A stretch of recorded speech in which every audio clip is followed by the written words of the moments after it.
All right, this is part two. In the first video, we talked about the importance of being an implementer, and that just means that when you learn something, put it into action. If my coach tells me to do something, I do it. Even if I'm busy, even if I have a lot going on, even if I'm worried that what if it doesn't work? Or I've tried this before and it didn't work. Why would it work now? And instead of having a whole bunch of excuses for why not, I remind myself if I have a coach, then I have them for a reason. So I'm going to do what they tell me. If I just go and do what I was doing, then why did I hire a coach? And what I was doing wasn't working. So that's why I hired a coach. So if I'm going to have somebody guiding me, I should do what they say. It just makes sense. And so if you go to a school to learn how to be a chef and the chef says, cook this way and use these recipes, and then you'll produce a wonderful product, and then you're like, no, I think I'm going to do it my way. Well, then one, you probably get tossed out of that school. And two, why did you go there in the first place? You want to learn and you want to grow. And the way you do that is by setting aside old beliefs and paradigms and adopting new ones, expanding your self-awareness and creating new tools and insights and strategies so that you can expand and excel and elevate and accelerate your success. And so you want to make sure that you're an implementer. So when you are getting great ideas and you're getting tools and strategies, or you have goals and there's things you need to get done, be an implementer and do it, right? And the harder they are, the more you do those first and get them out of the way so that everything else feels easier. And I've created lots of videos over the years on how to get yourself to do hard things, how to get yourself to follow through when you don't want to, and why people procrastinate. So you can check out all the different social media sites that I have for those videos. The second part of this is going to be on how to be a completionist. So, which is kind of ironic because I was shooting this live video and then all of a sudden my son called. And so I needed to answer that. So I ended the video so I could take care of my son because family first. And so, but I didn't finish what I was teaching. Now I could have come back tomorrow and maybe I would have remembered, maybe I wouldn't have remembered. And I'm like, nope, I'm jumping right back on and I'm going to finish what I start because I'm a completionist, right? I'm an implementer and I'm a completionist. And that is so important. Completionists complete their job. They complete the job. You do what you say you're going to do. You finish what you start, right? You follow through. The biggest challenge that most people have is their ability to either get started or to follow through. And that's why being an implementer, which means getting started, and then being a completionist, which means following through and finishing, are the two ultimate keys to being successful in business and in life. When it comes to achieving any goal, you must finish what you start. And so it can be challenging. It can be scary. We have all kinds of doubts and worries and fears, and we're supposed to. That's part of the game, right? If you play a game, you get on your phone and you have an app and you're playing some game where you're trying to beat the first level. There's always some opponent. There's always some challenge. There's always something that's trying to keep you from beating that level. But as you keep playing, you get better and eventually you conquer that obstacle and you beat that level. And then you go to level 2, and then level 2 is easier, right? No, level 2 is harder. And the opposition seems more challenging. But that's part of the fun. If it was super easy, nobody would play because there's no challenge. And every level gets a little more challenging and it has its unique obstacles that if you keep playing, eventually you learn the tips and the tricks, and then you're able to beat that level and you just keep going until eventually you win the game. And that's why people play games, for the challenge of it. Well, your business is the same way. Your personal goals are the same way. There's going to be challenges, and the more successful you are, the bigger the challenges are going to be, but also the more powerful you become. And that is, if you look at it that way, then it becomes something where you can gamify your life, right? Where you can look at any situation. I heard this wonderful quote. They said, in life, there's not winners and losers. There's winners and learners. And as long as you're winning or you're learning, you're going to excel. You're already a champion, right? Because no matter what shows up, you'll be able to handle it, which is why I always say it doesn't matter what shows up. What matters is how you show up. And your biggest breakthroughs are hiding in the places you don't want to go. So when you go there on purpose and you realize that whatever happens, you're going to learn from it, and then you can use that learning to be more successful, then it doesn't matter what shows up. Problems and challenges are just opportunities in disguise, and you're going to use everything to your advantage. And that attitude and that mindset is what allows you to keep going. So many people stop digging 6 inches short of the gold. The gold's right there, but they've convinced themselves that it's not here. It's not going to be here. I'm wasting my time. I'm stupid.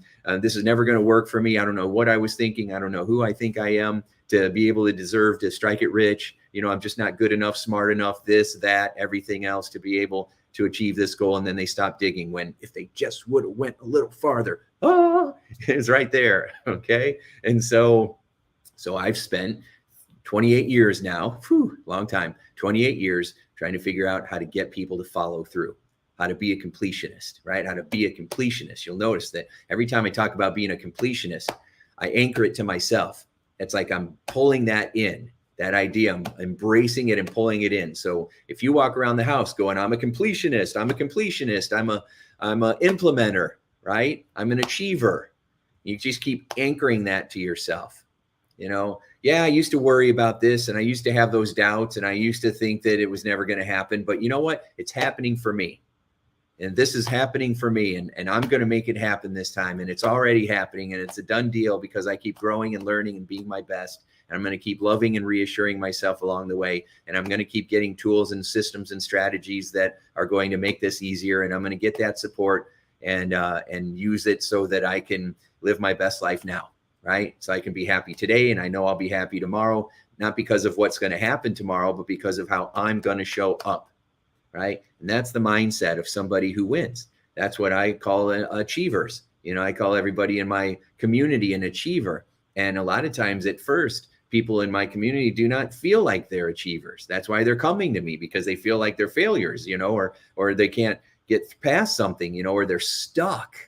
They might be really successful in one part of their life, but the other part of their life is disaster. So maybe they are in great shape, but they can't make any money, or they don't know how to make more money or grow their business. Or maybe they're thriving in business, but they haven't been able to let go of those deep wounds from the past that are still causing them to have imposter syndrome or anxiety or whatever it may be, or their weight is out of control, or, we all have our challenges, whatever it may be. I'm hair challenged, right? And so we want to make sure that we are, figuring out how to get ourselves to follow through.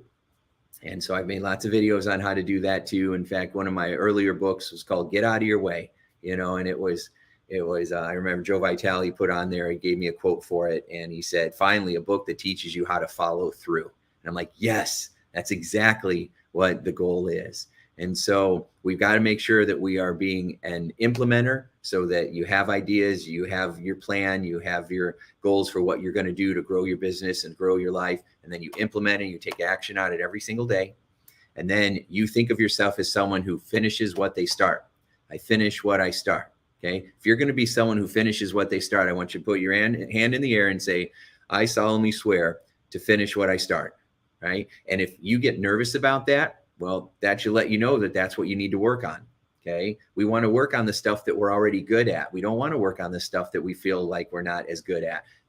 That's what you got to work on, right? Because when you get good there, you're already good at the other stuff. When you get good with this element of it, you're going to be just amazing, unstoppable. You're going to be an amazing force. You already have it inside of you. You already have this inside of you. It's just connecting with it, unleashing it, giving yourself permission to let it be, so that you can show up and shine the way that you were born to. If you're watching videos like this and you've somehow found me, whether you've been following me for a while or you just found me somehow now, then it lets me know that you're someone who's very special, right? Because I attract people into my community who are amazing and who have big hearts and who want to do good things in the world, or who want to really take care of themselves, or they want to be more connected with their family or in their marriage. And that's amazing, right? And so I will give you the tools and the tactics and the strategies, but more importantly than that, I will help you to believe in yourself, fill you with self-love, self-acceptance, self-confidence, because that's what we talk about when we talk about mindset. We talk about the beliefs that you have about yourself, which is really a belief system of, I can do this, I am worthy, I am already loved, I'm already enough, I already am who I need to be. And I'm just going to keep evolving, right? And become the next better version of me, but I'm already good enough. I don't have to prove myself to anybody. And then the next piece of it is the story you tell yourself all day long, how you talk to yourself, the words you use, the story that you narrate in your mind. And that is what mindset is all about. Now, I focus a little bit more on what drives the story with your unconscious programming from your past that was developed when you were little, right? When you were a little kid. So, and then I'll give you some tactics for how to improve how you communicate with yourself consciously, because most people make so many mistakes when they're communicating with themselves and they have no idea that they're doing it. So I wrote a short little book and an audio book called The Cure for Self-Sabotage. So if you can find that, get it, because I map out the 10 top self-sabotages, and I'll make more videos on it as well, so that you can also flip that around and make it the 10 top thinking strategies so that you can achieve any goal you want. All right. So for now, I just wanted to finish what I started, so I can model that for you. And I want you to put your hand on your chest, and I want you to say, I'm an implementer. I'm an implementer. And I'm a completionist. I'm a completionist. I hope you're doing this. If you're just sitting there watching me and you're not doing it, you're not going to get anything out of it, because knowledge without action is nothing. So you must apply what you learn. And then remember your hand. I solemnly swear that I'm going to finish what I start. Right? So you start doing these things and you start making these, and people are like, well, I don't want to swear. I don't want to promise because I don't want to let myself down again. Well, you got to take a stand for yourself. And then we've got to figure out how together we're going to get you to follow through. All right. All right. Thanks so much. Enjoy your evening. Talk to you soon.